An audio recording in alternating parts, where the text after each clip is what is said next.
So it has a brew. So I've actually got some problem news to discuss this week, and before we go into that, I just want to kind of give you a bit of an update of some stuff. I bought myself a Hopog HD PVR2 Gaming Edition because it was 85 quid in Amazon's Black Friday deals, so I picked one up. So I'm not going to worry about a capture card now, and I'm not going to worry about donations and all that other stuff, although it didn't sound as though anybody was too keen on that. So I'm going to try and see how well that copes. From the initial tests I've done, it seems to be a bit of a pain in the ass. The bitrate seems to be crap, and yeah, so I don't know how well it's going to turn out. I might just have to invest in some other kit and just be done with it. Maybe invest in a couple of SSDs to run fraps through, and then I'll get decent frame rates to be able to record in. I don't know. So yeah, I've got a Hopog now, which is sitting in behind me there, glowing blue at the moment.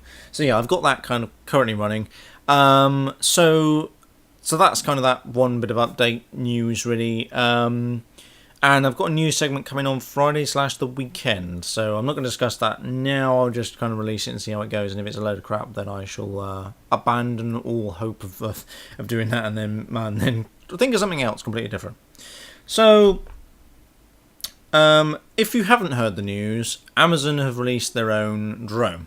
And basically what they want to do is allow you to have 30 minutes to, well, you can order something, and within 30 minutes a drone will come out to you and deliver your shit, and it will then fly back to base and yada yada yada. Amazon's actual eventual plans appear to be that they want the FAA to change regulations and for them to allow them to roll this out everywhere. I personally don't think that's necessarily going to happen, because the FAA are very, very unlikely to change rules.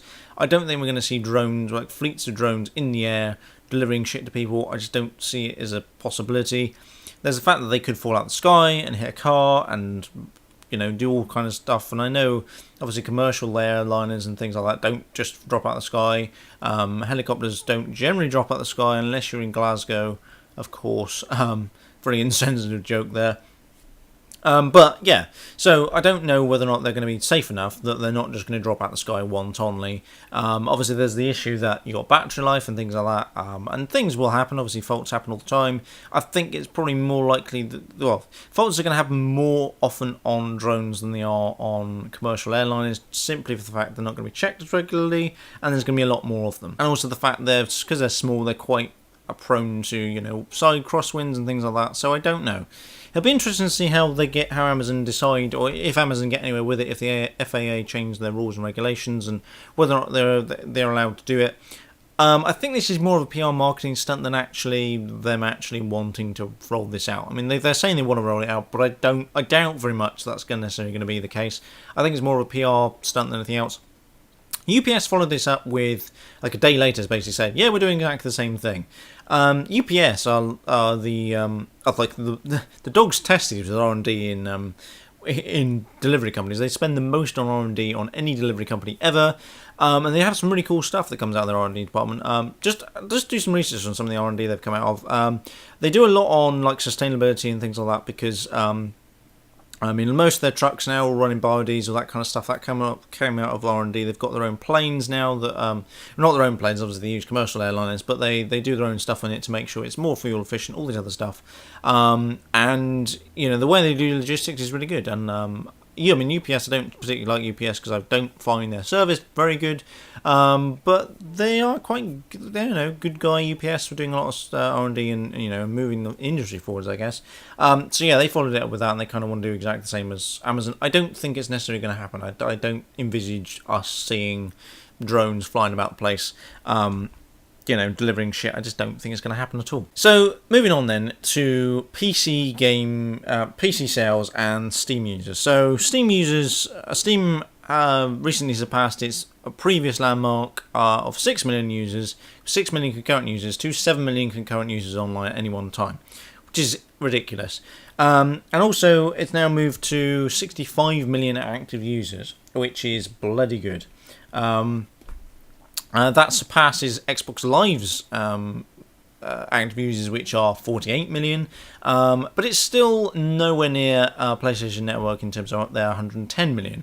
However, it is catching up. And I mean, Steam has gained 50 million users within a year. That's insane. I have to say, Steam as a platform has got just got it fucking nailed down. It seriously has.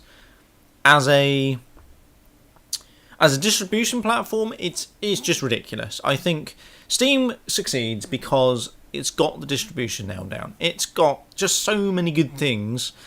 I mean, you've got, friends and chat and amazing deals. Pricing is insane.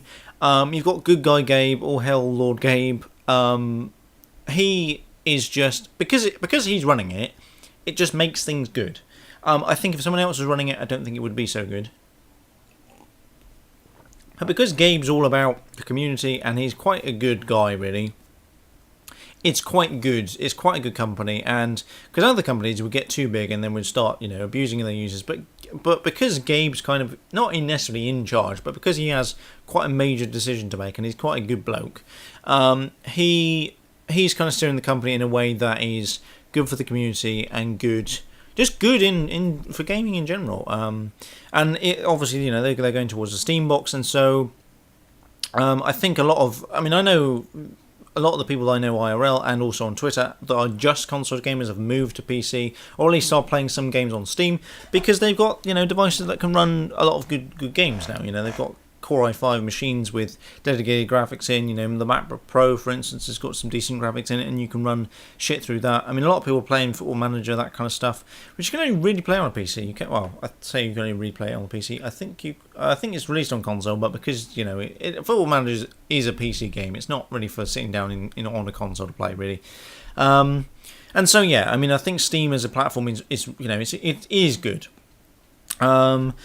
I don't think it'll ever catch up to PlayStation because I just don't think it will. I actually, on an unrelated note, kind of unrelated, I went to a gaming bar on the weekend, which was, it's a really good place actually. It's called the 8-Bit Gaming Bar down in Falmouth. If you're in the area, check it out. It's really, really quite good. But basically, I played the PlayStation 4 there. I really love it. I have to say, I'm going to change my mind in terms of the Xbox One, which is what I was going to go and get if I had the money. And if I had the money now, I would actually buy the PlayStation 4. Not even if anybody to put a gun to my head. If I had 400 quid to spend, I would buy a PlayStation 4. For various different reasons. The form factor is ridiculously good. The graphics are pretty damn good. And the controller's bloody good. I played Resident Evil Shadow Copy. Is it called Shadow something? And the graphics looked amazing. I played it on this 50-inch TV that they had there. It's really, really good.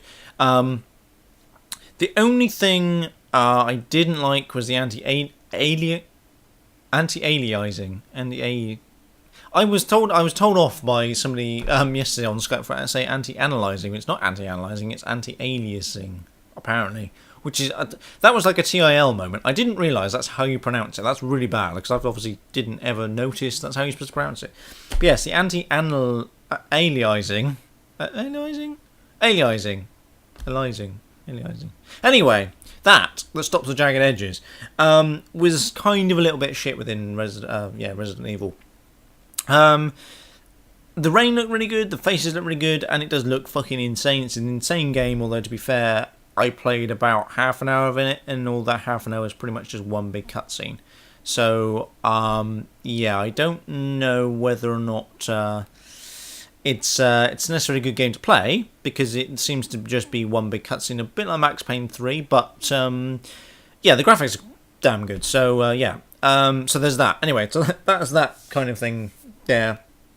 But I don't think Steam is going to catch up to PlayStation. It depends on what happens with the Steam box. If they get the Steam box right, and if the price point is amazing, I think it's going to be great. Also, if they move properly towards Linux, I think that's what Steam wants. Steam wants to move to Linux, full stop. That's what they want to do. Fuck everybody else. That's what they want to push the people towards. And if Steam do that, I will change my primary operating system to Linux. I will change it to Ubuntu, or change it to Linux Mint, or whatever my favourite distro will be. It'll probably be, not Jolly Cloud, what I'm thinking of, Elementary OS, because Elementary OS is fucking insane. If you've got a spare machine kicking around, or even a virtual machine to play around with, have a look at Elementary OS. Elementary OS just looks so slick and clean, and I think it's loosely based off Linux Mint, I think. And I think it's a bit of a split-off distro from that, but it's ridiculous. I mean, I beta tested it by way. Actually, I might have alpha. Did I alpha test it? Beta test it? I did some kind of test anyway. There was a closed beta, I think. Then there was an open beta. But anyway, I played around with it. It was really, really good. After a recommendation from somebody else on Twitter. Really, really good. So check that out. But yeah, if Steam really fully moves to Linux, I mean that'll be it for me. I will just get rid of my Windows. Well, I might keep my Windows installation maybe, but I'll probably use Wine for most things. For things like Office, I'll use Wine because I still do need Office. I still need things like Office. I still need things like Sony Vegas. I still need that kind of stuff. Because there's no good alternatives on Linux, and I mean Office you could use LibreOffice, but because I need to use Outlook and there's I need to be able to use PowerPoint to its fullest because I'm a proper power user of things like PowerPoint and Word. I use pretty much all the features within Word and PowerPoint, and I can't do the same within LibreOffice. So, and it's the same with Outlook. I want to be able to use Exchange properly, not this fannying about. I mean, Outlook's shit, but a Thunderbird's crap, so I'm not, Thunderbird's even worse, so yeah. So moving on to something else, where somebody tried to troll me on Twitter and probably did succeed in trying to fish me into a bit of a trolling debate and me getting a little bit irate with them, was that PC sales are in decline. Since last year, PC sales have dropped by 10%, which is not hardly surprising, really, when you consider most people are switching to tablets and smartphones. Financial Times are reporting that anyway. Let's actually read you the quote from the IDC, who are the International Data Corporation, and they kind of have stats from all these different places, and they create stats for markets and emerging markets and all that other stuff. So the actual the article title is ridiculously long, but the IDC forecasts PC shipments to fall by double digits in 2013. Volumes are expected to stabilise above 300 million units per year, but with no significant recovery. So basically, what it's anticipating is that we've already got this 10% decline this year. Next year, it's going to be slightly less at 3%, and I think it's then going to tail off towards the end. And by 2017, it's then going to get to 300 million units, which is what it was in 2008 at the last check. I haven't actually managed to find a good bell curve, actually, so because I put that here, but I haven't actually managed to find a decent one yet. So the Financial Times were reporting PC sales will suffer the most severe yearly contraction on record in 2013, falling more than 10% as consumers switched to tablets and smartphones, according to the closely watched International Data Corporation PC tracker. And I don't necessarily think this is necessarily news, because PC sales are in decline. They're not in decline that much. 300 million units a year is still quite a lot. I think probably the reason for this is quite obvious, is that more people are switching to smartphones and tablets, and as opposed to buying a PC and a laptop and all these other kind of stuff, they're just sticking with tablets. Things like the family PC isn't really being upgraded because you don't necessarily need to upgrade it unless it breaks. Like for instance, the machine that I sorted out my parents with the machine because the machine they had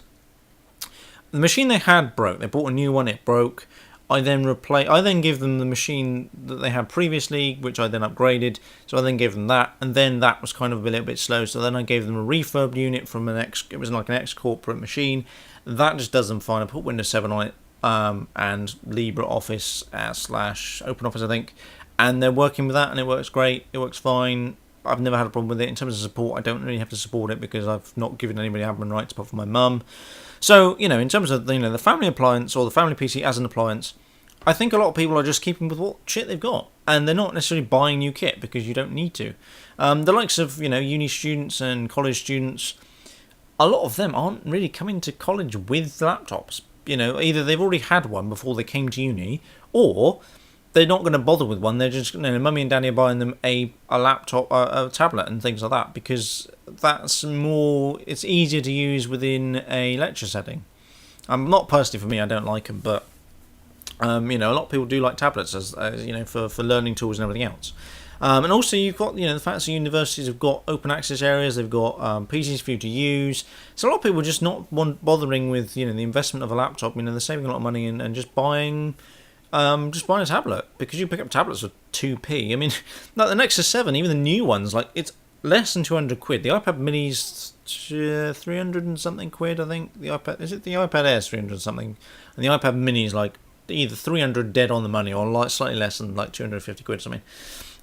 So yeah, in smartphones, again, pretty much everybody got a smartphone. You struggle to find old school phones now. The phones that last weeks on one charge. everybody's got smartphones, you know, and that's where people are moving. You know, you look at internet data in terms of what people are accessing, what kind of devices people are accessing things on. It's mostly through mobile. I mean, even if I look at my YouTube analytics, the majority of stuff, I think it's something like 40% of 40% of the content that people view is on mobile devices, and that's, you know, insane.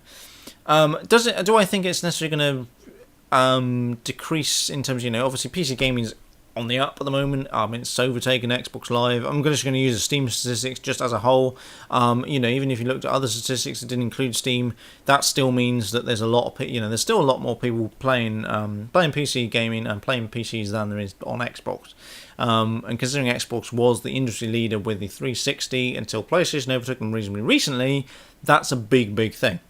So yeah, that's pretty much it. I've got this segment on Friday, which I'm going to do, which you'll find out what that is when I do it, which probably will be uploaded on Saturday, but there we go.